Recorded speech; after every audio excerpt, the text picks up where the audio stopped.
Hai siswa-siswi semua, Assalamualaikum. Kali ini kita akan membahas tentang tanah dan keberlangsungan kehidupan. Tanah merupakan komponen penting bagi keberlangsungan kehidupan di bumi. Apa saja sih peranan tanah? Yaitu sebagai tempat hidup, sebagai penunjang kesehatan dan keperluan manusia, dan sebagai penyedia dan penyaring air. Berdasarkan teksturnya, tanah diklasifikasikan menjadi 3 jenis, yaitu yang pertama adalah tanah liat, yaitu tanah yang terbentuk dari proses pelapukan kerak bumi yang memiliki kandungan campuran pasir dan batu kerikil. Yang kedua adalah tanah lempung, yaitu tanah yang teksturnya mirip dengan tanah liat namun kandungan campuran pasir dan batu kerikilnya jauh lebih banyak daripada tanah liat. Yang ketiga adalah tanah pasir, yaitu tanah yang terbentuk dari batuan, beku dan batuan sedimen yang memiliki tekstur dengan ukuran yang lebih besar dan kasar, sehingga seringkali disebut sebagai kerikil. Tanah terbentuk dari proses pelapukan batuan secara fisika, kimia maupun biologi.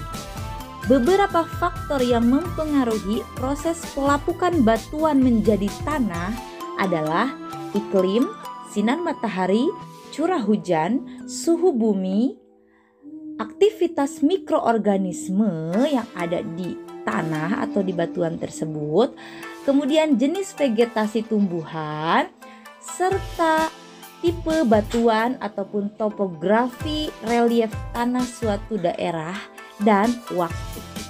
Karena memang untuk membentuk tanah dengan tebal hanya beberapa sentimeter saja dari proses pelapukan batuan itu diperlukan waktu yang lama sampai ribuan tahun lamanya. Tanah tersusun dari komponen yang pertama batuan yang merupakan bagian yang bersifat padat. Kemudian yang kedua adalah udara. Nah, jadi dalam tanah itu ada rongga-rongga udaranya. Yang ketiga adalah humus. Humus ini merupakan komponen organik yang dihasilkan dari proses dekomposisi hewan ataupun tumbuhan yang telah mati oleh bakteri maupun jamur. Yang keempat adalah air. Nah, tanah yang lembab itu mengindikasikan bahwa di dalamnya terkandung air. Yang kelima, mineral. Kenapa tanah itu mengandung mineral? Karena kita sudah tahu bahwa tanah itu berasal dari pelapukan batuan dan kerak bumi, yang mana batuan dan kerak bumi ini biasanya mengandung ion-ion yang mengindikasikan keberadaan mineral, gitu ya. Ion-ion mineral tersebut merupakan nutrisi yang baik bagi tumbuhan. Yang keenam adalah komponen organik yang biasanya merupakan mikroorganisme, juga serangga maupun cacing tanah yang bersifat sebagai dekomposer. Yang mana peran dekomposer ini menentukan kesuburan pada tanah. Upaya-upaya dalam menjaga kelestarian tanah. Pertama dengan reboisasi atau penghijauan. Yang kedua dengan terasering atau lahan miring. Yang ketiga adalah dengan mengurangi penggunaan pupuk kimia untuk mencegah pencemaran tanah. Yang keempat adalah dengan mendaur ulang sampah. Kualitas tanah dapat menentukan juga kualitas kehidupan dari makhluk hidup yang tinggal di atasnya. Kenapa? Karena makhluk hidup sangat bergantung pada tanah. Kita tahu bahwa kita hidup di atas permukaan tanah. Juga makanan kita pun kebanyakan berasal dari tanah. Tumbuh-tumbuhan tumbuh di tanah, ya kan? Sehingga kualitas tanah menjadi hal yang sangat penting untuk diperhatikan. Oleh karena itu, kita harus mengupayakan agar tanah kita tetap lestari dan kualitasnya baik. Dengan cara apa?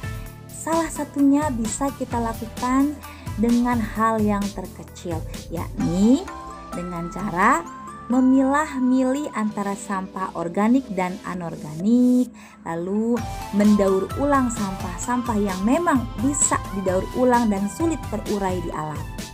Juga melakukan aksi penghijauan dengan menanam tanaman di sekitar lingkungan kita, karena menanam tanaman itu salah satu upaya yang baik untuk lingkungan. Ingat loh, tanaman itu paru-paru dunia.